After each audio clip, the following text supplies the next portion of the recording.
My brother, I have a brother, he's been married, my best friend. He's been married for 10 years.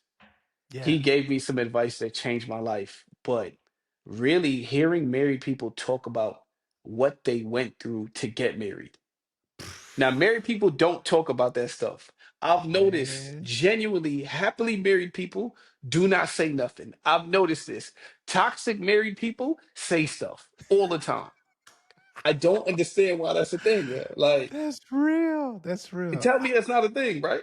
No, it's a thing. I have perspective on that. Welcome to the Upfront podcast, where healing meets real talk on Black love.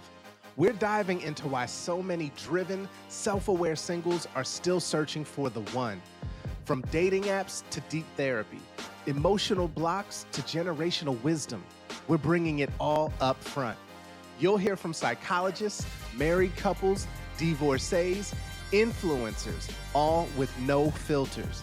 If you're ready to heal first so you can love forever, this is your space. Let's get up front. All right, y'all. We've got a amazing guest today that I'm really excited. I can't tell y'all how long I've been trying to get this brother on to the podcast. But I want to introduce first by saying that we met about a year plus ago, I'll say, at the illustrious Afro Tech Right. conference down in Houston. And we were introduced by a mutual friend. Shouts out to Caro. And immediately this brother's energy was like, yo. And then like throughout the conference, we kept bumping into each other. So it was Right. like, all right. And then we ended up having this really dope conversation between myself, this brother, and Caroline, which I saw an opportunity to bring his voice to our platform, especially with the alignment. So I'll start by giving you the background on who he is through his bio. So introducing Dozie Ezemma, who is a former NFL athlete, tech professional, and faith-driven speaker who defies the stereotypes often associated with Black men in the dating world. Standing at 6'2" and hailing from New York, Dozie played college football at the University of New Haven and West Virginia University, where he earned a degree in chemistry. Despite opportunities, he remained committed to his Christian values, publicly celebrating his decision to remain a virgin until marriage, a choice that garnered both respect and curiosity from peers and media alike.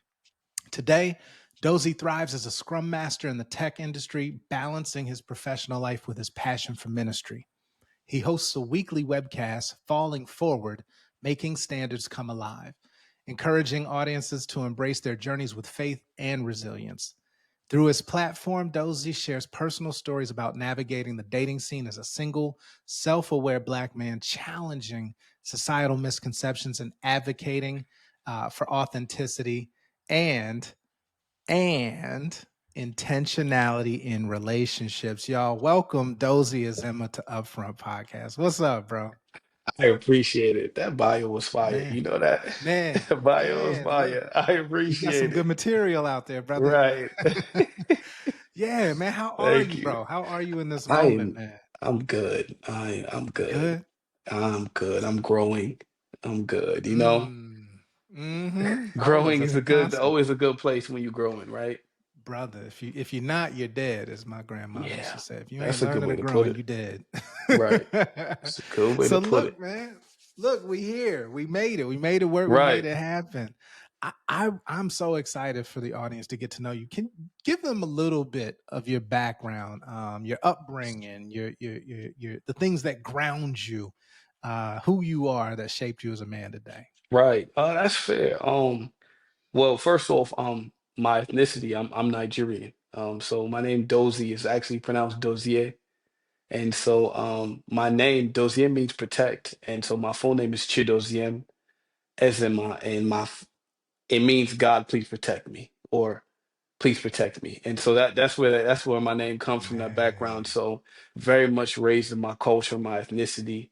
If you know Nigerians, the foundation that we have is very driven, very ambitious, very laser focused. You know what I mean? Like right for now, sure. Nigerians is really like, yeah, we're the popular fad right now in culture today, you know? So Y'all popping. Y'all kind of yeah, popping. Igbo, Yoruba, Hausa. What? Oh, Yeah, okay. I didn't know you come know on, House of okay, you know three of them. That's what's come up. on, bro. Like Yeah, I know there's more. I'm Igbo. Yeah, there's more, but Right no, on. I'm Igbo. Yeah, Yeah, yeah, yeah. for sure, And no so doubt. so that happened and then I was raised by so I was definitely raised Nigerian. Then also when I came to my faith, the ministers of my church that I go to, had a huge part in making me the man who I am today. I call them my second parents. They absolutely help define my goals in life and pointing me in direction that I wanted to. So you have the Nigerian foundation mixed with the faith in Christ. You know what I mean? Hmm. It defines exactly who I am. And so No I doubt. will say a lot of this upbringing also speaks to how I have a platform now, how I've just always been very honest and straightforward. I was born into it. If you're Nigerian, you understand, like if you're from New York, you get it, you just direct. And so I realized that if I'm gonna serve God, why not be honest about everything, you know? And so that's how Man. the platform was birthed and just keeping things 100. Like I don't really care for the cookie cutter stuff, but at the same time, as you see, like I have the evidence to prove, like I've been driven, I've been doing all this stuff, and I've pushed to succeed. And I know we'll get to the conversation later, but it actually explains on why I kind of took a step back from it. You know, you got to practice what you Mm. preach, and my Yeah, fruit yeah. wasn't manifesting, and so you know what I mean. And Man, we'll talk look, about it later on. we're You gonna know what I get mean? into it. Yeah, We're yeah, we'll gonna get get into into it. it. This is the backstory. Let's ease them Right, in. Let's ease them in. So driven, ambitious, focused. These are words that I'm hearing coming through, which I can imagine helps steer you through your academic and then athletic career. Talk to me about talk to us a little bit about that. So, football was your sport of choice that you then excelled to the professional level. right. Tell us a bit about how those experiences shaped you or impacted you You know throughout what? this journey. Those experiences grounded me, and Mm. so they grounded me. And you know how some people some the Bible says children in the world are wiser than children of light, meaning that you got people out here in the streets that are a lot wiser than Christians. And so the football world taught me real life. Like, hey, this is real life. And then I saw real life on a magnified level as an athlete. So not only did I obtain the determination, the focus, the reality, the consistency, the tough love, the understanding of that, but also the women attached to that and the lifestyle attached to that, I was front seat in it. You know what I mean? Like literally experiencing everything. And so I Hmm. lived two extremes. And so it brought Okay. a self-awareness, but also a balance to where you're not disconnected from reality. I'm like, oh no, this is real life. You could be Christian all you want, but it better make sense. Do you know what I mean? Like you can't be out like it's a Yeah. lot of stuff where it's like, nah, let's be realistic, let's be practical. But Mm. I love the determination that it taught me in life. Yeah. Especially just in football, learning like never backing down, never just rolling over for anything like that. I Yeah. and being able and having to stand for my faith amongst a bunch of black grown men, adults, some criminals, some blessed, some coming from different backgrounds, some coming from rough backgrounds, all elevated to for a better glory and for a better place, and having to stand in my faith amongst them and not waver. And so I've been Man. tested and proved, do you know what I mean? And it wasn't easy. And I tell a lot of people like now it's you see a lot of people professing their faith in Christ. And football is a sport that you see generally people tend to do that. But you're not the norm. And when you're not the norm, you have to stand because you will get made fun of. How confident will you be? Mhm. Will you be able to clap back? Will you be able to you know what I mean? Will you are you just gonna roll over? Will you ever? So I've had to like stand my stance on a lot of people, explain it, break it down to them. You say something to me, I say something to you. Like let's let each other know like we on the same level here, you know? Mhm. And so Mhm. it's yeah, it's been a reality with that.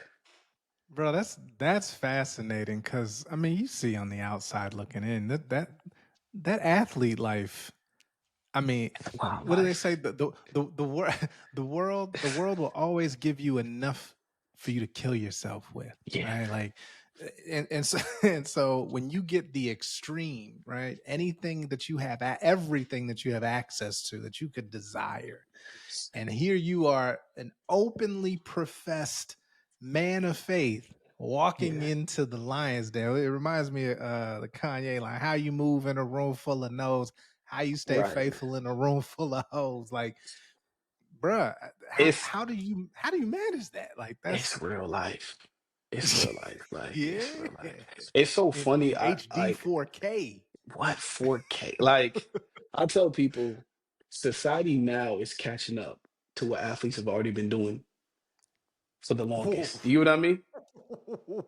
Like it's so Wow, real. anything goes, huh? It was already like that. And Right. then society, I remember I talked to people and they'll be like, nobody would do that. And I was like, oh, we come from two different worlds. Like I didn't, that's when I I know. realized like, oh, you don't understand this yet.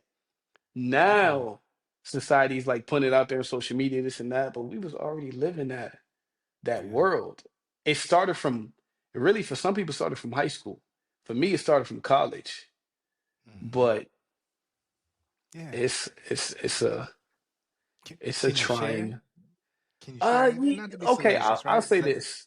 But give an example of that world for somebody who still Right. may not understand what you deal with as an athlete, That's a student valid or question professional. too. Right. And so let me give like the full context. First off, you're an athlete. You're around men 24/7, right? You are Mhm. constantly being working out, training, practicing. You're being pushed at a consistent level every single day, mentally, physically, all of that. You're tired, you're drained. You have to keep pushing. You have to keep going past that. From that, your testosterone is on 100. You are being beefed up with protein. You are Mm, you're working out. You're all this. You might be in college. You might be in high school. Your body's producing a lot of testosterone, and so, like I said, you're around men 24/7. So when you see women, not only do you have the craving for it, your body's just on 10 at all times. You know what I mean? And so that's just the reality that a lot of people don't like to talk about. They like to just think like, "Hey," I'm like, "Nah." Let me let you know the full picture of an athlete. Like the way we mm, train, our body literally generates a lot of testosterone. And so you have that, you have in school, you're doing all this stuff, and then you're around men 24/7. So you know when you're around men 24/7, it makes you want women even more. And so bruh. it makes you want women even more. Like there's something called camp That's deep. eyes. Everybody know, every athlete know, every football player knows about this. Because camp, Okay. you're around just straight other the team is around with each other for two Yeah. weeks Yeah. straight, right? Some 2.5 weeks. And then school starts and you just see all the women. Instantly, you go, any woman you see, you think is a 10 because you've been for 2 weeks straight, you've been around men consistently. And so they call it Yeah. camp eyes because Got you. your Got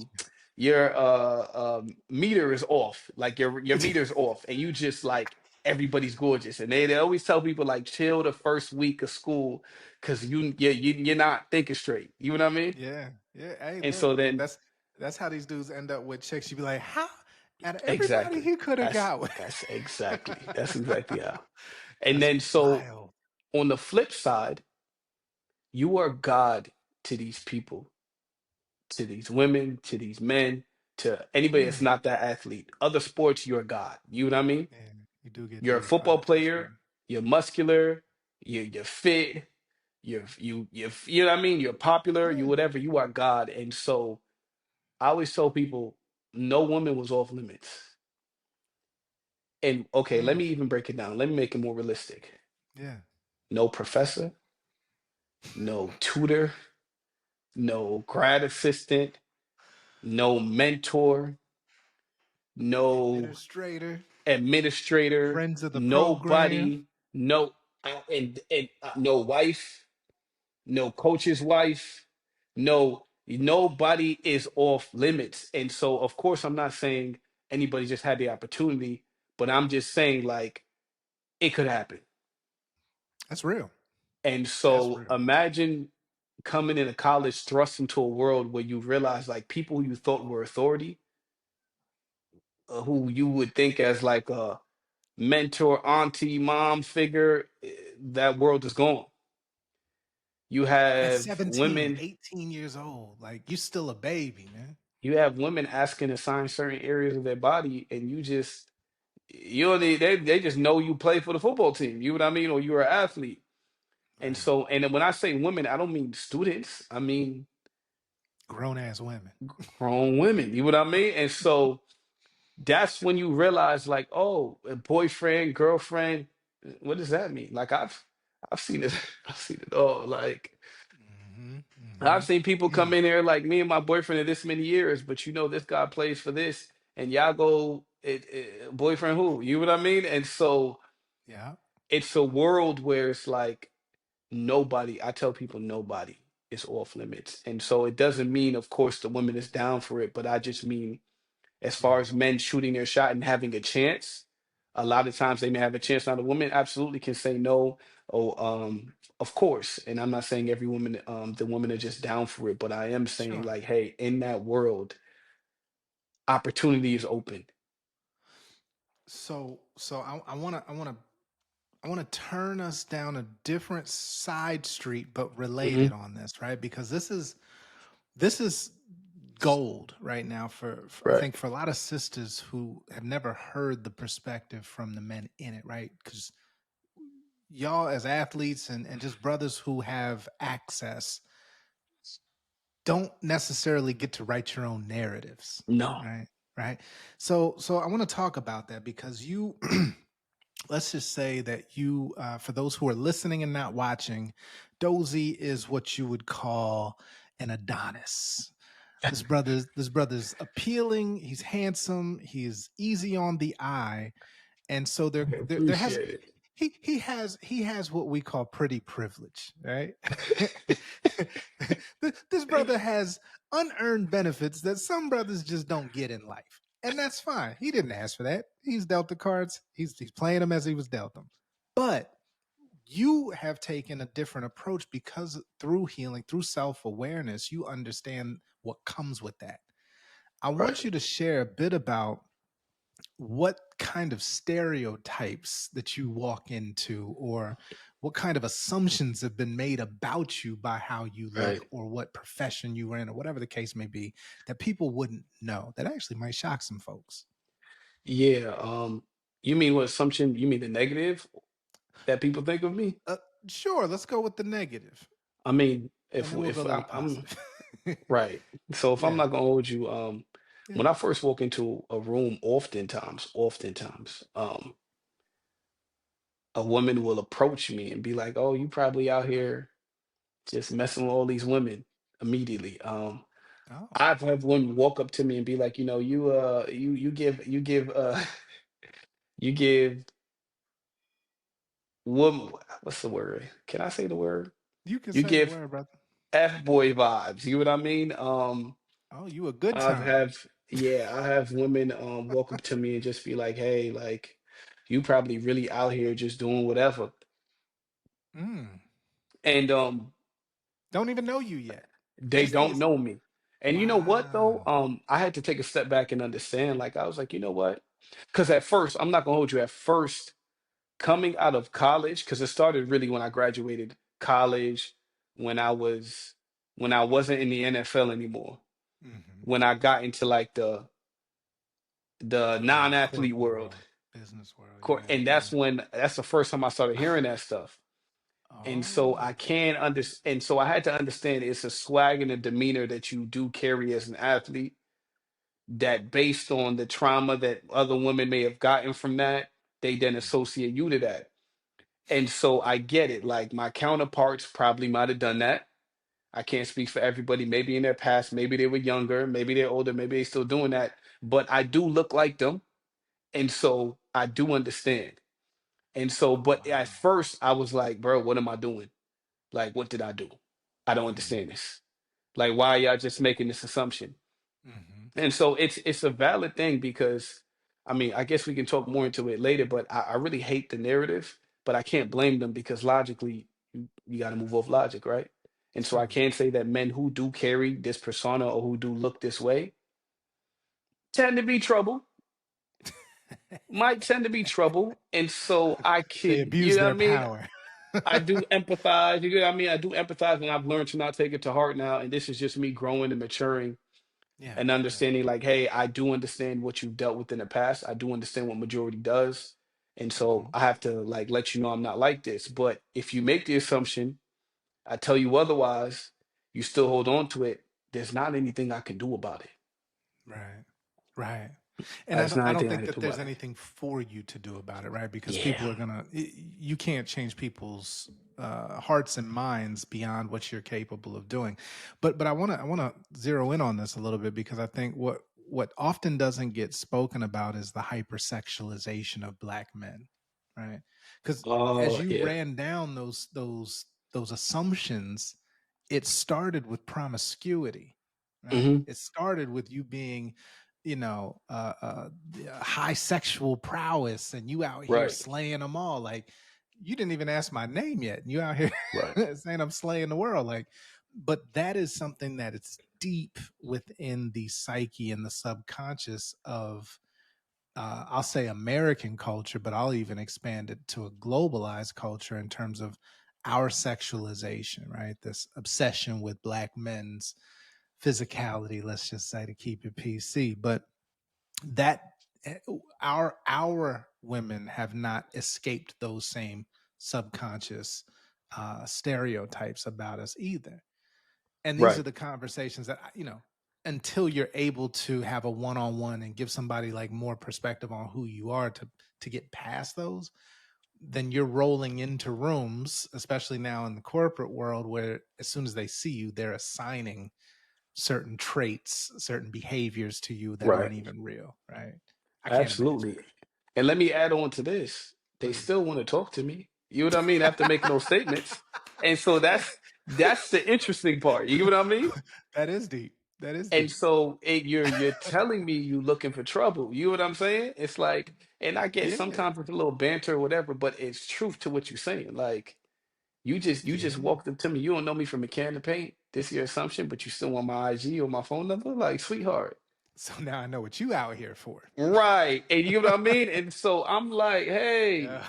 even if you playing, like if that's your segue to get into this, you You can't out. then knock men for moving according. You know what I mean? Like it's Hmm. you setting the standard already for yourself. So to that point, how do you move? How do you navigate that? Right? Because you're not out. Yeah. Let's just set the record straight. What are you looking for in a future partner? Let me just say that I won't Right. lead the witness, but what are you looking for out here? Yeah, no, I'm genuinely looking for marriage. I'm genuinely looking for marriage. And Listen, y'all heard that. Y'all heard that, yeah, folks. He yeah. wants a Um, wife. yeah, for sure. Man, I got to clap for that, man. We got we got to clap for that one. That's it right there. Because how many people are out here professing that they want to be married? And marriage is getting a bad rap these days too, Right. It is. really bad rap. It is. So you're looking for marriage. What is that criteria? And let me frame this for you a different way. Mhm. When we ask sisters, what are they looking for in their man, right? They've got the laundry list. It's like very Mhm. detailed. They tend to describe the same guy. They actually describe you, funny enough, but but they don't know.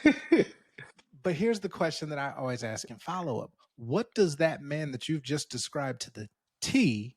What does he want in a way? Right. And they can't answer. So this is an opportunity, I think, a rare opportunity to answer that question. What does a man that, by and large, most of the professional sisters are describing they want? Right. Right. So boom. If I could be honest, I want a woman, of course, who loves Jesus Christ, Christian, who loves Number Jesus one. Christ, right? Um, beautiful, of course, beautiful to my preference, kind, sweet, and considerate. Hmm. That's it. Beautiful to your preference. I hope people caught that because beautiful is a subjective statement, right? Yes, it's very But you said beautiful subjective. to your preference. What does beautiful to your preference? Because you get and we talked about this before. Who do they Yeah. assume you dating Right. Oh instantly? my goodness, yeah. And immediately. you know what? I'm glad you brought this up because I Yeah. honestly hate this. And you know Uh-huh. what? It's not just women, it's men that think this too. And it goes back to Okay. my persona, like the athlete type of swag. But I get people walk up to me and assume I like these IG, BBL model type women. And they literally are just like, oh, I thought that's what you liked. And I was like, how did you think that? Like, Where did I say that? exactly. I was like, did I do something to give that vibe? And they're just like, nah, I just assumed, that's something you'd be interested in. And I'm just like, Wow. why? You know what I mean? And so, Wow. I don't That's know what fascinating. I do to give that vibe yet. And And so I'm just like, hmm.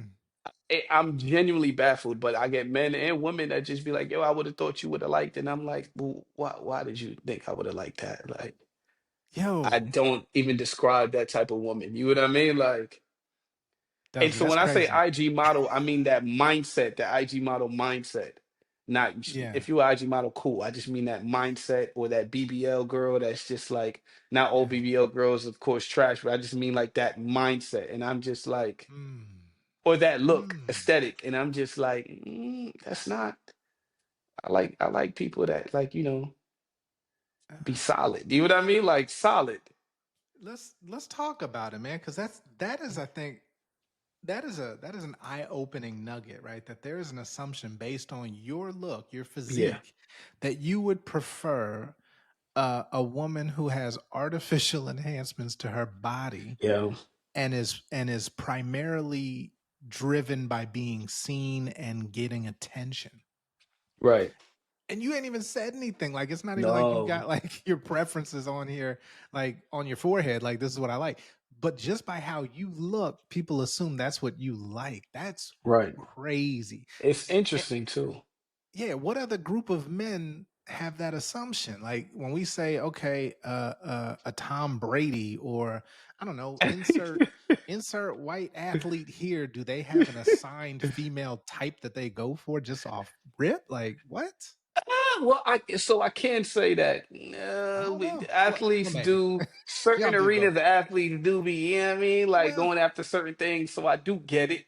I do but that's get where it comes proximity from. though. That's who's in your atmosphere. I don't think it's proximity. It's who they You go don't think after. so? They be sliding in DMs, and that's who they be going after. All right, Like that's fair. That's fair. Maybe I'm it's naive. yeah, Okay. that's who All they. right. I So mean, they find not to that those marry. those types of women find those men though, right? Because to your point, Yeah, and unless they're those going, men go tend to ahead. go after, but we're not talking about marriage though. We're talking about a good Nah, time. nah, nah, You know nah, what I nah. mean? That's yeah, yeah, yeah, yeah. Yeah, so for a good time, that's who they naturally tend to Okay. go after, and I can't cap. Like it is what it is. And so I guess maybe that's where they get that assumption about me from, but I'm like, Okay. I'm not even, you know what I mean?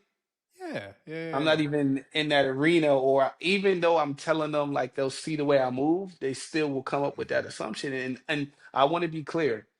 I'm not like knocking a BBL girl or anything. I just mean there's certain mindsets of certain women who move certain ways, and I'm like they would attach me to that, and I'm just like nah.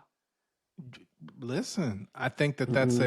a valid um declaration that no shade to the BBL girl or BBL woman, but you prefer something natural. Is Absolutely, that accurate? Okay. So absolutely, so let's talk about that, right? So natural. Do you have body type preferences, or are you like, no, do you have body type preferences? absolutely have body type. In Jesus' name, I got body type preferences. He said in I only say Jesus' that name. because some people be out here like, bruh, stop it. Like, I got body type preferences, Okay. you know He's what? honest. Yeah, and I think as men, like you do have to be careful sometimes when you say it, just because it can be seen as negative. Like there's not Okay. different type of women for different type of people in this world. But Sure. um personally, I like a pretty face and a nice Physique. cake down there. You know what I mean? A nice little He what's loves another way to cakes. say it? It's like, right, She's I like a thick. She's yes, thick. I like a pretty face Proportioned and well. yes. Yes. Okay. And Yeah, yeah. like and so that's I'll that's a be your me thing. interpreter. Right. Thank you. I That's a me got you, thing. bro. I got you, That's bro. what that's what I need in Hey, life. You what I mean? nothing Like, wrong with that. Nothing wrong with yeah. that, man. People have preferences, and that's fine. Now, but I could also assume, to take it a step further, that Hmm. character supersedes all of that. I mean, you're going to Absolutely. be drawn to the aesthetic Right. first. We're still men, but that can go left very quick when Hmm. who she is doesn't match with what she looks like. Right. So then, Absolutely. okay, so you're not a complex guy in that regard. You like Mm-mm. what you like, all right? And one more time, just the three things you were looking for. Just to, Character wise, or you talking about physical? when you said what you're looking for in a wife. Okay, I said Christian loves Jesus. I said beautiful, and I said sweet, kind, and considerate. Folks, that's not an exhaustive list. No, it's not. You know my so greatest issue in that list? I was gonna ask the follow up. What's the challenge in finding those three things? It seems simple. I could find a Christian woman. I could find Okay. a Christian woman that physically I'm attracted to. Okay. Sweet, kind, and considerate. That's the It is challenge. the greatest struggle I have noticed in dating today. By What? far. Yeah. Yeah, Oh, yeah, now yeah. okay, we got to get By into far. that. Sweet, By kind, and far. considerate. Okay. What do you think the issue is, just from what your experience? Right? No, no, no stereotyping or assumptions, but what Right. you've engaged with. Where do those challenges come in? I think the issue is social media. I think social Mm. media is telling men and women to actually stop being kind to each other and you deserve this. And so I can say even growing up, men and women were just nicer toward each other. Where today, I'll give an example. Today, if a woman is coming late to a date, I remember before a woman would be like, "Oh, I'm sorry I was late." Today, I've generally had women be like, "Oh, I'm a woman. You should expected it." And I'm like, Oh. noted, got you.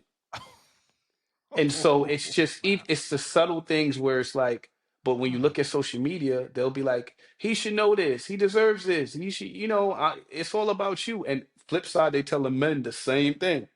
And so Mm. you have a culture now where people are like, do not be worry about yourself, do not be kind and considerate to the opposite sex. Wow. It sounds like entitlement, Yeah, and lack of courtesy, empathy, absolutely. emotional intelligence, even.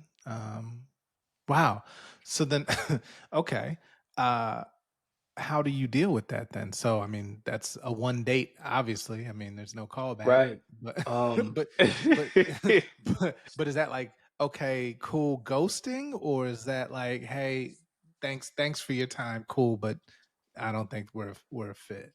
you know what? Today I'll give grace and I'm like, let me see if this is a thing. Okay, so Um, you give a round let two just to I'll confirm. give a round two. Like, let me see if this is a thing. Let's talk. Let's have some other conversations to see. I'm not gonna ask if you just blatantly kind of consider it, because of course everyone's gonna say yes, right? Right, Like right, right, that's right, one right. of those things where if you say no, then you just think you a devil. You know what I mean? You don't Well, think thanks for highly being of honest. yourself if you say that, like right. Yeah, And I'm gonna so run now. right. So you have like other follow-up conversations and you can see somebody's character or countenance or how they feel towards you or just your sex as people. Mhm, mhm. And so I can say today you have a lot of people walking with trauma toward the opposite sex that they really carry. You got men walking with trauma toward women, you got women walking with trauma toward men, and it's accepted. And so because Message. it's accepted, it shows. You know what I mean? Like it comes out in conversation in so many ways. I even think Mm. for me, there's stuff that I had to get over that women did for me in my life in the past. Valid Mm. reasons that I might have had to learn and get over, but you got to learn to Mhm. let things go. You know what I mean? You do, but that is an art and a science, right? Right. And I'm glad that you brought that up, because people are bringing their traumas, their unhealed childhood traumas, their past relationship traumas, environmental and professional traumas into their relationship arena. And I wonder, for you on your journey, what has healing looked like to get you to a point that you are today? Because I definitely want to get into falling forward Right, and bringing standards to life, or standards coming alive. So talk to me a little bit about that healing journey, because you're in a dating space that is, I believe, unprecedented in human right, history, right? The amount of access that people have to other people without guidance, without vetting, without healing as a requirement. You are out here almost playing with like the cheat codes and can easily identify those who aren't right, like ready yet. So how did you get to this point? Like, what was your healing journey like? And now how do you leverage those tools in a space where you're dealing with people who may not? right. And so, to be valid, I got to this point by realizing I wasn't married at a certain age. And that was the beginning of the healing journey where I'm like, okay, something's wrong. Oh And wow. so, yeah, because you Hmm. could, I've never been the person to say something and not be able to back it up to some degree. I'm not perfect, but the Bible says you know them by their fruit, meaning you know people by what they're able to do, by how they achieve. And so it was cute when I was younger to talk about marriage and this and that. But I got to a certain age and I'm like, yo, the math ain't mathing for me.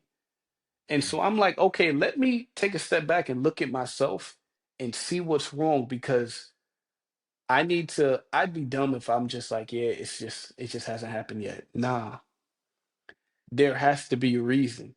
And so when I did that, I took a step back, started mapping out my life, the women I talked to, the people I pursued, why I talked to them this long, why I didn't talk to this girl. What was I focused on in that time? Hindsight looking 2020, where am I at now as a person? And so that was the beginning of my healing journey. Like I realized I was too and talking to married people. My brother, I have a brother, he's been married, my best friend. He's been married for 10 years. He Yeah. gave me some advice that changed my life. But really hearing married people talk about what they went through to get married. Now, married people don't talk about that stuff. I've noticed Man. genuinely happily married people do not say nothing. I've noticed this. Toxic married people say stuff all the time. I don't understand why that's a thing. Yeah. Like, That's real. That's real. tell me that's not a thing, right? No, it's a thing. I have perspective on that, but Like, but yeah, and I've shared my journey to marriage with right, you. But you're not wrong. A lot of happily married people live by the code of don't let people into your marriage, right. right? And, and for all intents and purposes, that's good advice. Yeah, However, to your point, and I think something that we're trying to address it up front is there is a gap in knowledge transfer between people who are doing the things successfully that so many people are aspiring to try and do. absolutely. So if nobody's telling you, if giving you the game and demystifying and showing you and sort of giving you those pitfalls to avoid, then we out here letting people just run into brick walls when we could easily avoid it. Absolutely. If more married people and this is not their fault. It's not something they have to do. I could have learned it through Christ in a lot of ways. I could have learned it on my own. I just wasn't paying attention, and that's on me. Mm, But if a lot of happily married people had opened their mouths earlier and told me what I found out much later, I would have been mhm. married by now. And it's not their fault. I should have learned it on my own as well, but I'm just saying, like, hey, it would have helped.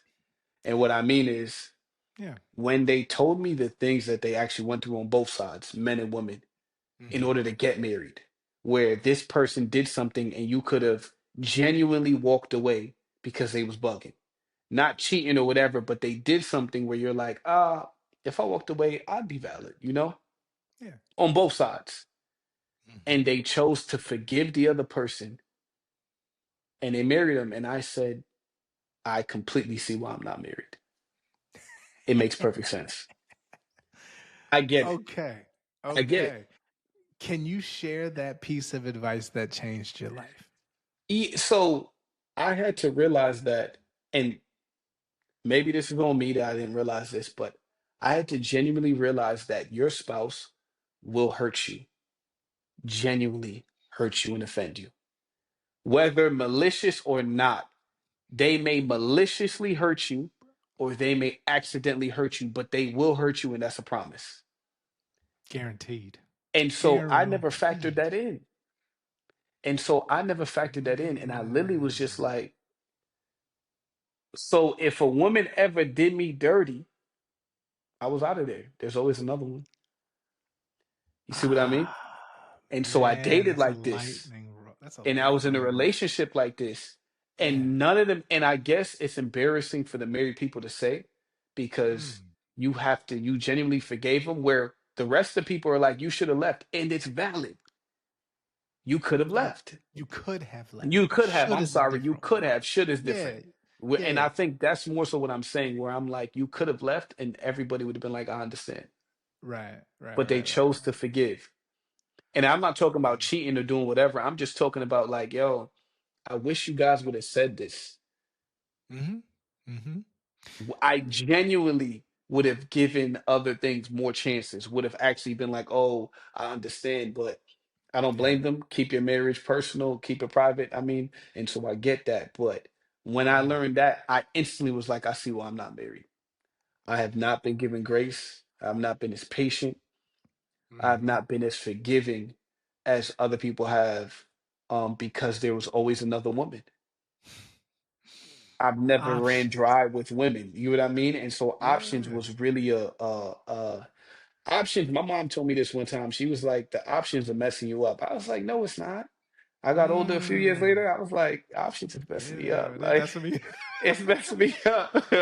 It's messing me up. Like, Yo, that's man, that is a word, first of all. And yeah, I will validate that statement that your spouse, just by virtue of you being married, means that this person who you've chosen to spend your life with and go through life with and do life with is going to see the most vulnerable parts of you that nobody else in the world, I don't care if it's your mother or father, doesn't know mhm, about you. That level of vulnerability exposes you to being hurt, right? Because this is a soft spot, an right, unprotected spot that they have access to. They shouldn't they should not intentionally exploit that, right? Like right. that person that's nasty work to just like go after your vulnerable. Yeah, Right. go ahead. Can we? I need to grab my charger real quick, and I don't want the phone to die. Of course, of course. Can we Yeah, do go ahead and that do your real thing. quick? Absolutely. I'll edit all this out. We don't got to stop a thing. Uh, it's taking a lot of juice. Oh man, this is high end recording. I got the 10% alert. Yeah, I meant to tell you to make sure you plugged in too. All to the good. You plugged in? Are you getting there?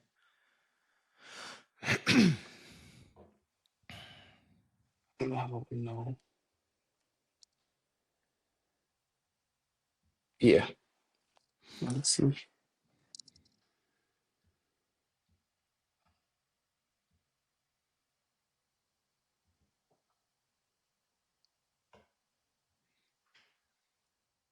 Yeah, we plugged in. Perfect. Bet. Waiting for yeah. Okay. There's your camera Yeah, back. we're plugged in. All right. Okay. And 3, 2. So that vulnerability should not be exploited intentionally. However, people might trip over, accidentally flick it, kick it, elbow it on accident, or in a moment of, rage, anger, whatever they say, some things, do some things. But that is not enough, right? To say, I'm no longer committed to doing life with you. Right. And that's not something that we're taught, right? In fact, Yeah. quite the opposite. That Yeah. is not a muscle that's developed. It's not training that we get in adolescence or whatever, right? And even people who've grown up in a two married household, two person married household. Am I saying that right? That's wild. Two parent household. Two parent household. Thank you. People who've grown up in a two parent household don't know the mechanics of that Right, marriage. They right, see the external facing, even if you're a child of that, but you don't know how that works. right. And that's a really good concept that I think you got. And I'll even double down, Dozie, and say I don't think your journey is any different than it's supposed to have been. You might not have Mm, been ready for that at that time yeah, because you weren't dried of options. You yeah. still aren't. But now you have the maturity to understand that all Right. them options ain't necessarily great for you either. Options, right, You feel me? It's like the McDonald's menu hasn't gotten smaller and people still order right, the same thing anyway, right? right. It's So true. anyway, No, you're that's right. You're that's a right. brilliant nugget, bro. Yeah. Brilliant But nugget. that So was speaking to married people is helpful. yeah, but that was the start of the healing process. That was the Okay. start. And so age, not being married, not having the fruit of what I was talking about is Mm-hmm. really like Mm-hmm. not matching the words I'm saying. Like, and so I said, nah, I'm I refuse to keep going down this path without being able to back up what I'm talking about. So let me go ahead Mm-hmm. and fix myself and find out the issue because there's a problem somewhere. And if I didn't think there was a Okay. problem, I'm crazy because I'm just getting older in age and the math ain't mathing, you know? And so That's good indicators. yeah, right? Age is a good And you ain't old. indicator. You No, ain't old yet. Let's no. keep this funky. Yeah. Tell the people how old you are. Yeah, I'm only 34. So y'all, for those who are in their 40s laughing right now at this 34-year-old brother think he's over the hill, man, this is the time to figure it out, right? And Right, you've got time. So right. I hope you have not given up, right? No, On the not at all. possibility. Yeah. Yeah, no, not Yeah. at all. But yeah, so that was Okay. the start. That was the beginning That of was the it. start. Did you seek out therapy? Was it coaching, counseling, guidance? Where did you go with that? No, honestly, I just sought out married people in prayer, honestly. So started getting myself in Okay. prayer, started being around more married people. Like um just and Hmm. I've always all my friends have always been married. Let me be clear. Like my friends have just been getting married down the line, down the line, down the line. But I started like really associating myself, like spending more time with them, taking a step back and seeing things visually. And I'm like, you know what? I need to change my patterns. I need to change where I'm going. I need to change what I'm doing. I need to change my Hmm. actions in dating. I have not been the best man. Um, even in dating. Christian, great, but I've not been understanding of women. I've not been patient. I've not had self-control at times. Like it's just little things Hmm. where I'm just like, I can tweak these, but I need to face the fact that this isn't good. Like these things are not good and need to be better. And so it Okay. was a start in the beginning of like, hey, you got this. Like you can do this. You can change. You can grow and learn. And so that was really the beginning of the journey of really like becoming emotionally intelligent. I despise that word, but yeah, like Oh, it's okay. a valid thing, you know? Why does it cringe? Why is it cringeworthy to be emotionally intelligent? You Or is it just how it's because been weaponized? it's how it's been weaponized. It's one of those things Yeah. that people ask for, but they don't understand what they're talking about. Lacking And so actual intelligence when talking about right. emotional It's and so intelligence. like you meet Wild. somebody and they're just like, yeah, I just want to meet an emotionally intelligent person. And it's like you don't know them enough to be emotionally intelligent toward them. You know what I mean? When this person And you don't know what smiles, that they may comes with. be right. Like when this person smiles, they may be sad. You don't know that yet until you get to know them. You know what I mean? Right. When this Right. person and it's so it's just it's aspects that people don't even completely really understand. I had Mhm. actually studied and looked it up to find out what emotional intelligence was because so many people were saying it. Yeah. And then I realized like this is something you obtain from spending time with somebody and getting to know them. But What people are asking for is to just come with a little bit of sense and be willing to hear me out. That's really what you're trying to say. You know what I mean? And so, Yeah. There's a difference between having good listening skills, being empathetic, and being emotionally intelligent, right? and Like those are you need to tell the pieces. people that. You need to tell the people that. You know what I mean? We just Like, did. We just and that's what did. I'm We just saying. did. Like, Yeah, and so yeah. that's why I say it's cringe because people are not talking about the same things. And that's fair. That's fair. So I want to go back to something because I think you also just said something that even in this work that we're doing with Upfront, I've rarely heard. And that, I think a lot of times people default to a healing journey being immediately seeking out a therapist or a licensed mental Right. health professional or something like that. You took a different path in seeking out people who are doing the thing that you want to do and being around them more, right? I'm fascinated to hear what habits did you see from, let's say, the husbands in your circle that you're saying, oh snap, I see how he's moving, and I would have never thought to move like that. What have been some of those things that you've Wow. uncovered or discovered by being in That's a proximity really good married? question. That's a really Yeah, good yeah, question. So one, I realized that every man, and take this, let me not say it like OD, but I've realized that every man, there was something that they did to make sure that they stay disciplined toward their wife. Like, and as far as mm, being monogamous or whatever, I realized every sure, man did something. Like, yeah, they never lived life the exact same way. Like, I know men who only use LinkedIn now, they don't use social media anymore. They stopped. yes, I know some men who use social media, but um, they don't go certain places anymore. Like, they're just not going. yeah, Every man who I noticed stayed in his lane did something where it was like, this is a no more, no matter what. And I've realized there's a difference between the men who are like, yeah, we still Gucci, I'm living life. They usually don't hold well. You know what I mean? And it's not that they intend to do bad, but I just realized that there was definitely a correlation where they didn't hold well. And of course, whatever the other person did, but there was some extreme.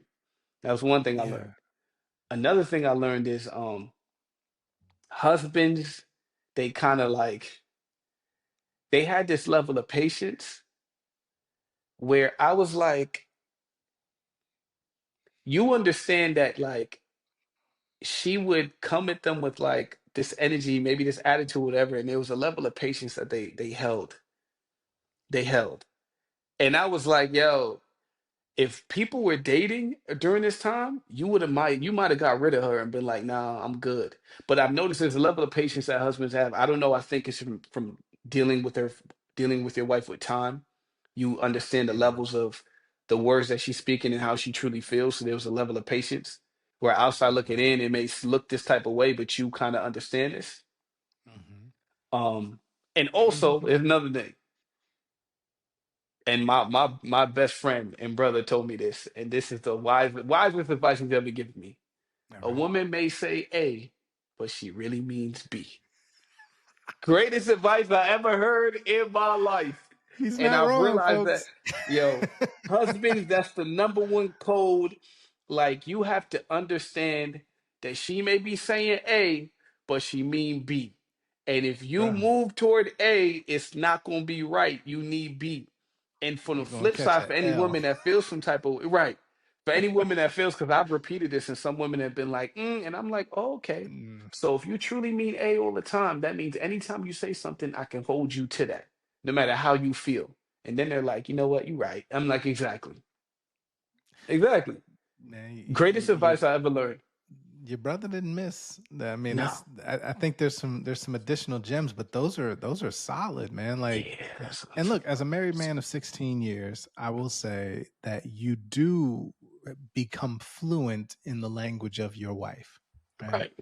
And that is a language that I won't say that all wives speak, right? But you know your wife's language, and you have become fluent, and she knows yours as your husband. I think one of the cool things is that, those things that you would have left over when you weren't committed by marriage, um, become like trivial things when you're putting it in context. Like you are with a person who you are going to lose both of your parents Mm, together, right? You will support your spouse through the loss of the person that they've known since birth, right? On both sides. You are with somebody who, should you bring children into this world, watch the miracle of life happen from conception all the way to, you know, hopefully outliving you.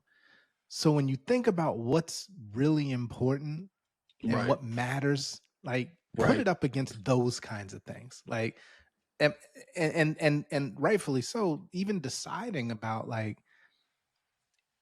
that who you said I do or I will to on that day you got married is not the person you're going to be with 5, 10, 15, 20 years from now. You've had too many software updates to be the same person. If you haven't evolved and grown, you have, but you fought it, right? It's the Hmm. people that work. What I always say is that marriage is a business of making sure you grow together or else you're growing apart. Mm, You see what I'm saying? Because yeah, you that's are good advice. changing the world that's coming at you in your own experience. You're still two individuals. So your job and your exposure and your friend network and your algorithms are all shaping you as an individual, but you are still Hmm.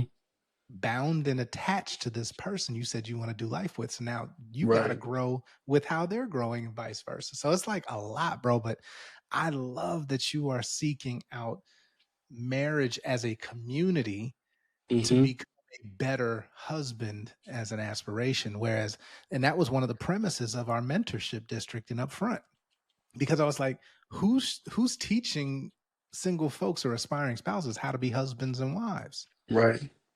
It doesn't exist. There's no platform. There's no curriculum. Yeah, that's true. You know what I'm saying? So, and then I'm like, okay, we as Black professionals, right? We're out here trying to climb the ladder. And the moment we get that performance review or that feedback that says we need to upskill this or we're a little deficient in that, we go back to school, we get mentors, we get coaches, we do all of these things to upskill and level up for career. But where's the equivalent of that in your love life? Right. You see what I'm saying? So I love that you are living that and an example of that. And for the sisters and the brothers watching this is what this looks like. Yeah. It does exist. He's an example of that. Oh man, that's gold. That is gold. So look, man, I talked to you for hours. There was a time, and we'll round out on this. There was a time when you were heavy in the clubhouse streets. Oh yeah, Yeah. Clubhouse. Right. Yeah, Back when yeah. we had Clubhouse popping, Yeah. you were pretty heavy in the dating scene on Clubhouse, but then you got away from that. Like you had to step Hmm. out of that. Share a little bit about what took you away from that, and now, I mean, I'd love your take on what the state of dating is from your perspective today. Yeah, okay. Well, I wasn't just popular on Clubhouse. I was on YouTube, I was on IG. Like it was a big thing where I was making relationship content, and that was kind of like that thing talking about dating from the male perspective. But Mhm. um I genuinely took a step back because I realized at a certain point it was hindering my direction or what I wanted toward marriage. And so we all got goals in life, right? Go ahead. Real quick. That's an important statement because I think about like tonight's conversation or Right. all of these like dating or relationship based content powerhouses out there right now. Hmm. But I noticed that most of the people in those entities are single. Right. So Right. please carry on. Yeah, you know what? Continue. That's a valid observation that I actually have never really paid attention to. But no, you're right. A lot of Why is these that? people on these relationship stuff are single, and so um, and I had nothing against being single, but I can speak for me personally. Mhm. I realized that it was working negatively toward me getting married How so? or me, and so one, I realized that at the end of the day, you may tell the truth, but people don't. people don't mind listening to the truth from somebody, but they don't want it from the person they're with. And so that's something I understood. And I'm talking about women Whoa. in this case, generally Okay. speaking, not everybody, Okay. but generally speaking. Wow. Um, and yeah, it's something I definitely learned. Like I've generally even had women be like, "Yeah, you know what? I wouldn't want to be with a guy who says this, but I take his advice." You know what I mean? Like, but I would, and I mean that's understanding women. You know what I mean? Like, there's an understanding here that and you know what? That's another thing I had to learn as a man. Like, there's certain things I have to accept about women that even though I don't like, it Mhm. is what it is. You know what I mean? Yeah, yeah, yep. And so That is a strong before, part of marriage, by the way, yes, folks. before you couldn't tell me nothing. I was like, bro, what you mean? This is not, I don't like this. You shouldn't. I had to understand, like, yo, no matter how I feel, women move this way. And if I want to marry, if I want to get married, these are things I have to accept. And so I realized that. And also, the main reason why I stopped was I kept being in too many compromising situations toward my platform. And if I was dating somebody serious in a relationship. And what I mean by that is, you want to keep your relationship private. Right. You want to keep what you're doing private. But at the same time, these platforms brought me on because I was known as a single Christian man. And it got to a point where that staple followed me wherever I went. If I was speaking on a panel, if they were flying me out, if they wanted me to do this, and it was really popular where people were flying me out, doing this and that, and I was known as the single Christian man. Mm. To the point where it was all well and good when I first met a woman. Maybe she met me from there, but later on, give it a little bit of time, she's like, "Hey, I don't want you to share our information, but I don't want these people to think you just straight single like that." And so Wow. the situations were too compromising to where I had a lot of women be like, they were cool with it at first, and then they weren't cool with it later. And so initially, I'd want to be like, "Yo, hey, you should be understanding of that." But it happened consistently enough to understand. I was like, you know what? I understand where you're coming from now.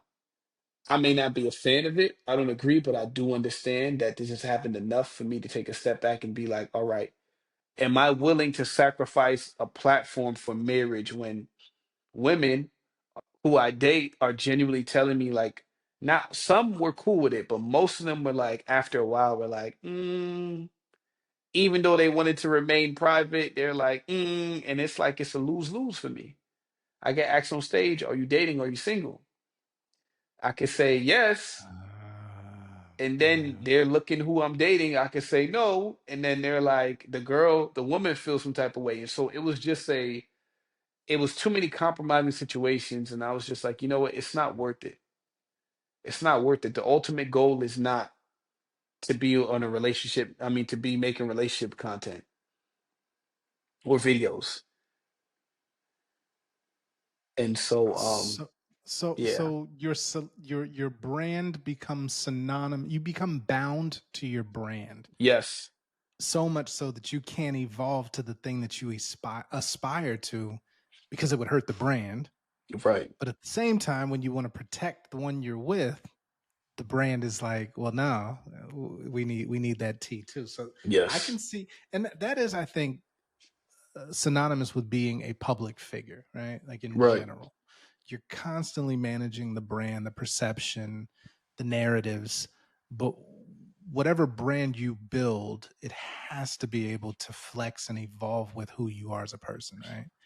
So I applaud you for choosing you over the brand, right? Because I hmm, look exactly what you're saying. I can imagine that's why most of these folks are still single, who are yeah, crushing it on a content standpoint, um, because their brand actually is synonymous with them remaining single. If they get hmm, married, now you can't relate because you found yours. What can you tell me to right. right? Like, and I've heard that. I've literally heard people say, "Oh, well, you married, you can't tell me nothing." But I'm like, "Don't you want to get married?" Well, yeah. Wouldn't you Okay. be the best person to What listen to then? I mean, don't Yeah, ask the doctor who's gone to medical school about the thing that you are, having an issue with, because why? They know about it. Like, that makes no right. sense to me. Like, no, that's exactly who you should be talking to. But that's not I will also say that I don't see that I do see those same entities pandering to the things that they know those Speak. audiences want to hear, Speak. right? And I can Speak. imagine that grinds your gears Yeah. significantly, because you're like, that's not what they need to hear though. Right. But it gets clicks and it gets views and viral, And and I stopped making content, but at the same time, I'm like, bro, this is so, it's it's trifling bad, because you're leading a lot of people astray doing this. bruh. You're not wrong. You're not wrong, man. Bro, I look, we've got to come back for another episode for sure. I want to be mindful of your time. Absolutely. You've been more than generous. And I think there's so much nutrition in what you have served up today, bro. So I'm gonna ask you this as sort of a parting question to leave our listeners with. If you could leave our audience with just one thing, one truth or one belief Mm. that has guided you on your journey towards being the husband of your dreams, what would it be?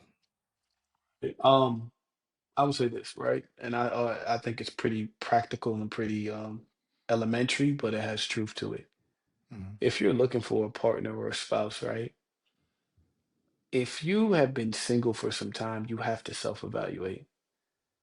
Age is your greatest lie detector. And so if you thinking you solid or whatever, look at your age and tell me what you've accomplished. And so if you think you solid or whatever and you wanted to be here, nah, look at your age and be like, hey, all right, should I evaluate where I'm at? And when you get to that point and you desire marriage, if you feel like you are this beautiful, attractive person and you're still not married, then usually it's probably your character you need to work on. But if you feel like your character is amazing, you solid, you the homie, everyone loves you, then it might be your looks that you need to work on. And I'd say on a very surface foundation level, I think that is, and it of course has so much room to grow in what I'm saying, but I'd say it's a good start. Like, hey, be real with yourself. If people genuinely tell you your character's amazing, whatever, you might have to work on your looks. Mm, And that's mm. just valid. Vice versa on the other way. Man, listen, y'all. Dozie, I want to thank you, bro. This was well worth the wait. Right. I really appreciate you. Thank you for having me on this. And thank you Of for taking your course. time with me while I figured out some Hey, things. man.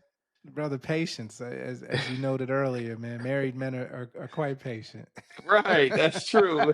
Yeah, I got that down pat. And fathers for sure. But nah, man, Right, this is good. So look, I do want to thank you again for sharing your journey, for being open and vulnerable with us, for helping, I think, to challenge some assumptions and stereotypes for our listeners that often overshadow the real stories of brilliant and beautiful Black men like yourself.